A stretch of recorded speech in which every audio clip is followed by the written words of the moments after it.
A while back, if somebody asked me which hero are the strongest in Call of Dragons, I would give a very confident answer. Not because I was guessing, because I had the reports, I had the screenshots, I had the fights, I had the proof. And honestly, that's exactly why this realization surprised me. Because recently I started looking at some of the old reports and something fell off. Not the reports themselves, the conclusion I made those reports. Because there were heroes that absolutely dominate for me in the certain seasons. Heroes that generate amazing value. Heroes that would recommend it without hesitation. And then months later, I start looking at those same heroes and thinking, wait a second, what actually changed here? Did the hero get worse? Or did something else happen? And the more I look into it, the more I realize something that I think a lot of players completely underestimate. Hero strength isn't permanent. Not because heroes change, because the game around them change. And one of those heroes is actually Kuma. Not Kuma, is Goresh. Now back in the days, boy, single, Goresh, Kogu, Catch My Legion, when I was, it was a torrent season, these buildings that is shooting, and I was getting a little greedy, and one dude with a single Goresh Kogu catch my mages and basically make absolutely crazy casualties on my mages. And I was barely able to kill that legion. I remember that is like in front of my eyes. So, Goresh for many seasons was something that I can say maybe an extremely solid hero. But lately, something that I noticed, even though pairing Goresh with Kuma, both of them are awakened. Also, the Spiritborn Torque is like level 5. It's not example, but it's level 5. It's giving this survivability stuffs. It's giving this counter attack. On top of that, Kuma is also awakened, but my Goresh Kuma start not performing the way I used to see them. And yeah, some people are going to say the pet. I'm using Venom Lizard. This is what I'm using for Venom Lizard. Now, this is a 3-star spell. Just want to point out that my pet, when I capture my pet, it was there. So I decided I'm going to leave it for now. But anyway, my point is, it's not that bad builded pet. Maybe I can put critical here. But anyway, we can talk about the pet. The issue is not here. The issue is that this combo, my Goresh and Kuma, was giving some good results, but not anymore. I start believing that from first look, it's like something happened to those heroes and they're not performing the way that they used to perform. And honestly, I think this is one of the biggest traps in Call of Dragons, because once a hero earns a reputation, that reputation tends to survive much longer than it should. A hero become not as strong. People remember the reports. People remember the highlights. People remember the recommendations. And then they keep treating that hero exactly the same way, even after the battlefield has completely changed. That's where that's the weirdest part. The hero doesn't need a nerf to lose value. The hero doesn't need a rework to lose value. Sometimes nothing about the hero change at all. A battlefield change, and suddenly the exact same hero start producing completely different results, which creates a very uncomfortable question. How many of our investments are based on old information? Because once I start asking that question, I realized that this wasn't just about one hero.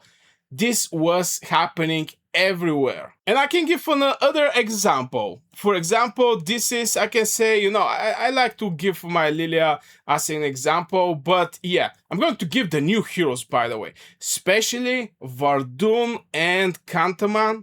Now, Kantaman, just something like what's changed in the game so my Goresh get killed that faster is, if you look at Kantaman, This bad boy is having like magic enemy defense penetration 20%, more defense penetration, like up to 48%. So you start seeing that this is crazy defense penetration.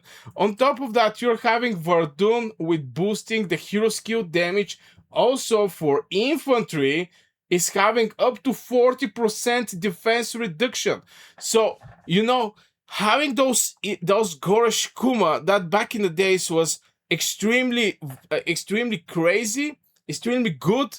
Right now, this type of heroes are basically destroying them. And why I'm talking about this? Because yeah, right now I'm doing season by season. New hero and the next two new heroes come after these two new heroes. But when the people finish season 3, I think season 3, and they enter in the season of Starfire, they're going to have all of the heroes. All of the heroes.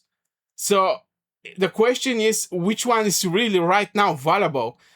And which one is not that much? Because yeah, back in the days, Gorosh was crazy.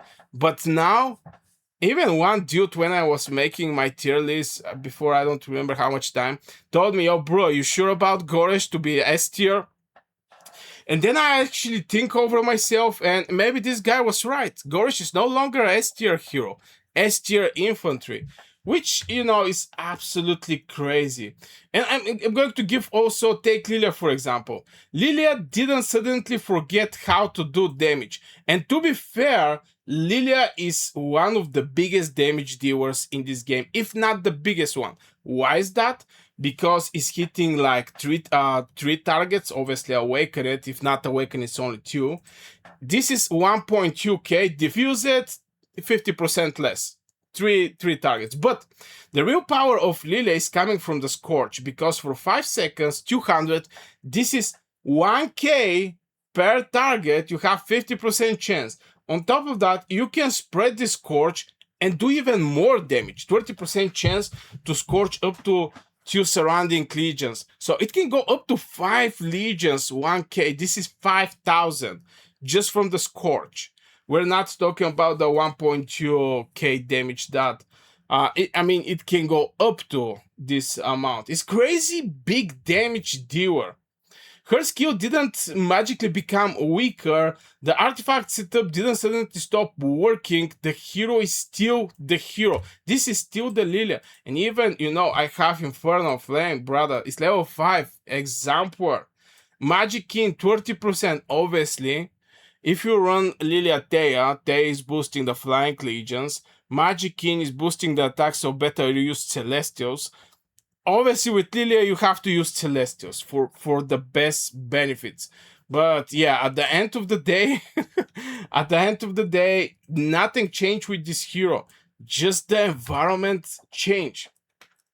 But when I compare some of the situations from old seasons to the seasons we see today, the environment look completely different. People no longer send like 3 infantry or 5 infantry in one place, so the AoE damage dealers do crazy amount of damage. Right now we're having crazy struggle with the AoE damage dealers because people learn to invest in one infantry hero. And here is the thing.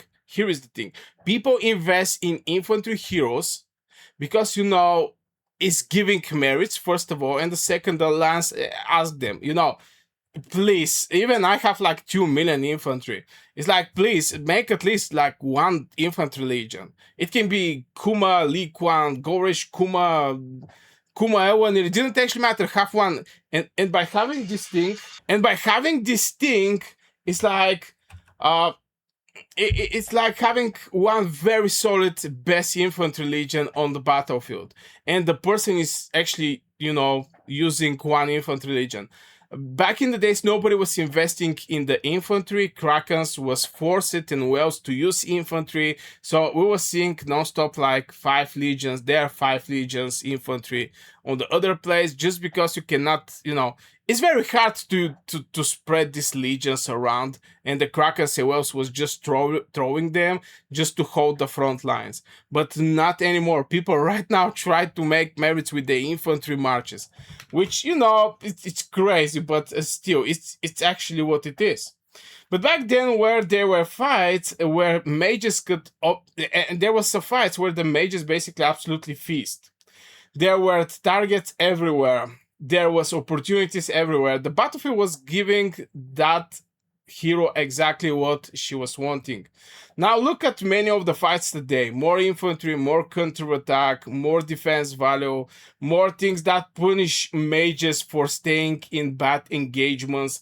The hero stayed the same, the target changed. And once the target changed, the value changed. That's a completely different way of thinking about Hero Strange, because most players ask, how strong is this hero? Maybe the better question is, how strong is this hero against the day battlefield? Those are not the same questions. So I'm going to give you real experience from my reports. This is, for example, Lilia with Velin. Obviously here I get catched by cavalry. Boy, I hate cavalry, but I get targeted a lot, so it's not a surprise. But I'm going to check it out against infantry. Okay, this is, this is like with Kuma, cavalry with Kuma, which, is not the best thing to check out. Maybe this is not a good example here. Maybe I'm going to go for this one. So, yeah. Let me see some infantry. Oh my god, so many cavalry. But anyway, look at this thing. It's like this bad boy. It's like doing. This is Kuma Ewanir against my Lilia Velen. And look at this, the skill damage that my commander did. This is actually, what is this thing? Yeah, as a second, is it as a second one? I mean, this is the awakening. Okay, it's basically from the skill. Velen is also the deputy using his skill, doing like 2.6k. But my pet didn't do nothing. The enemy pet do some damage. Look at the counter attack, 4.3k. It's like, I don't know, maybe 2.5 times more from my normal attack, and I'm using Celestials. It's even making it's not making more from my heroes, but it's close, brother. It's close. That is absolutely crazy how much the counterattack is playing here. Now I'm going to try to see some other report here against infantry. This is the other infantry. This is against Gorish with Skogu. As you can see, these heroes, here the normal attack actually beat the counterattack of the Gorish and Gorshen's Go, even though that there is a Spirit Bone Torque on this side, which is, absolutely wild. Here we have Kuma Li Kuan. By statistic, the amount of normal attack and counter attack is basically the same. Here, my Lilia actually did little more damage, maybe from the Scorch, I guess. Yeah, by spreading the Scorch. But anyway, you get the point with those heroes. Then I start noticing something even more interesting. Pets do this too. A lot of players evaluate heroes as if heroes exist in isolation. They don't. Heroes exist inside ecosystem. Pets matter, artifact matter, enemy composition matter, dragon buff matter, new generation matter. A hero can become stronger without receiving a buff. A hero can become weaker without receiving a buff. Because the things around that hero are constantly changing. And once I realized that, another uncomfortable thought appeared. Maybe some of the screenshots players keep sharing are actually dangerous. Not because they're fake, because they're outdated. Think about that. How many times have you seen somebody post a report from months ago? A report that looked incredible, a report that convinced people to invest, a report that probably wasn't wrong at this time. And sometimes you can actually see in the people, in the people like woes where, what was back in the days. This is very old picture where I finished at the place 2, but right now the greatest heights may actually change. at the end of the day. So, this is also other place that I see people posting those pictures. But what if that report came from a completely different game environment? Because in a way, that's exactly what is happening. The game moved forward, the screenshot still stayed still. Now let's talk about why the old reports may misleading the people. And one of the great feature that the game actually are having is when the report are old, is no longer be able to be shared. As you can see, the battle report experience, but it reports in the screenshot why it's dangerous, because it may present a hero that is maybe average in very crazy good light. In very good light. So people think, oh my god, this hero is doing crazy amount of damage. But in the same time, this hero was put it in extremely rare conditions against extremely rare opponents, and he managed to do the damage he do, or the merits report he do. So, this is extremely dangerous. And my opinion over the old reports is definitely it can mislead the players. And I think this creates one of the biggest mistakes players make. They evaluate heroes based on historical performance. Because here is the thing, when somebody asks me how good is, for example, Goresh, Goresh for me is before 1.5 years, okay? Or if they ask me how good is Mu, Mu is at least like maybe like 1 year old hero. So it's before 1 year. Or I don't know. There is a heroes that have absolutely crazy traits. And maybe I can say nays this because no other hero have camouflage in the game, which is this is forever there. This is the element of the surprise you can have for your march. So if it's not something like this that is giving crazy advantage by people not seeing you, and they have to zoom in to actually see you. If there is nothing crazy like this, the old heroes is old heroes. And what I can share is going to be, especially if I don't use the hero, my thoughts is going to be based on the historical performance. Because I didn't actually test the hero, but back in the days I was playing with this hero, but that not anymore. So my assumption how good is this hero is going to be from what I played back in the days, and not current performance.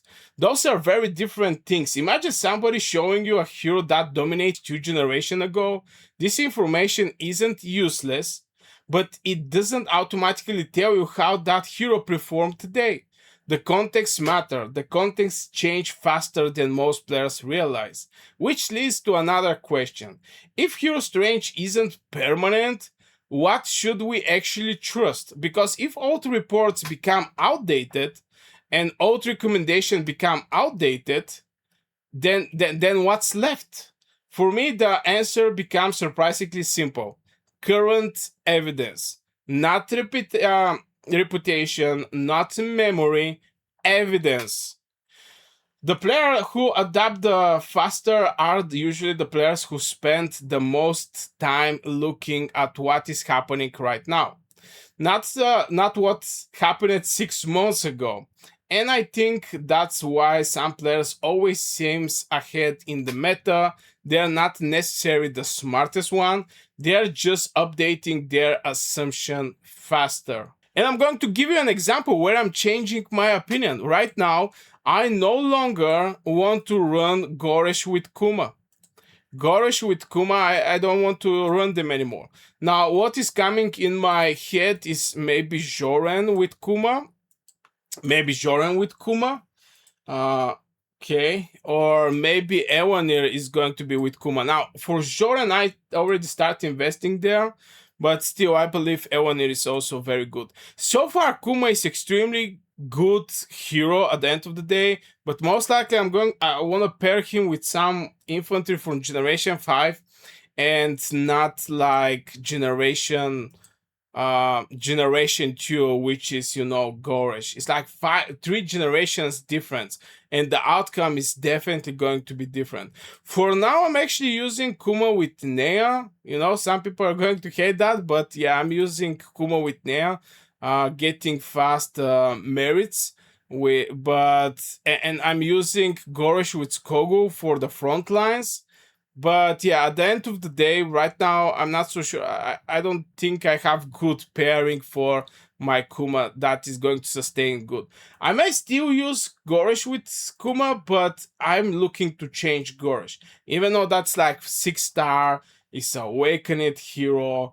I put a lot of investments in this hero, but at the end of the day, my opinions change, and the time just changed my opinion.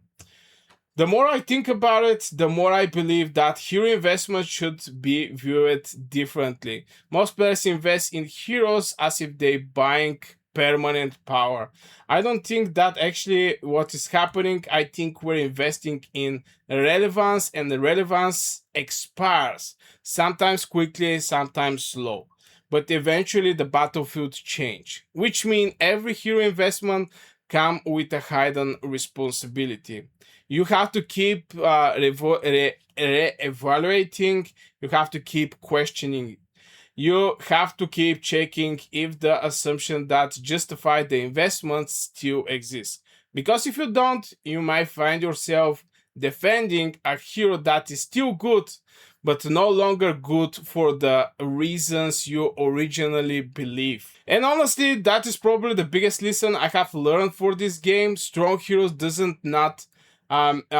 not mean permanent hero. Strong report does not mean future report. Strong season does not mean future season. The battlefield keep moving, the meta keep moving, the game keep moving. The question is whether we are moving with it. Because the players who struggle the most usually aren't the players with weak heroes. They are the players fighting today battles with yesterday assumptions. And that's why I think hero strength isn't permanent, not because hero change, because the game around them never stop changing. So I'm curious if you experience this for yourself. Have you ever looked at the hero that feels amazing a year ago and realized the hero wasn't actually the thing that changed? The battlefield did. Anyway, guys, that is for this video. Huge thank you to all channel members for supporting the channel.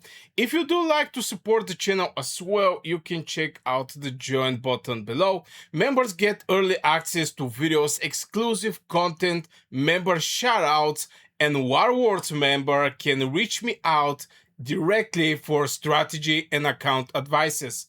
Thank you very much for watching, and see you in the next one.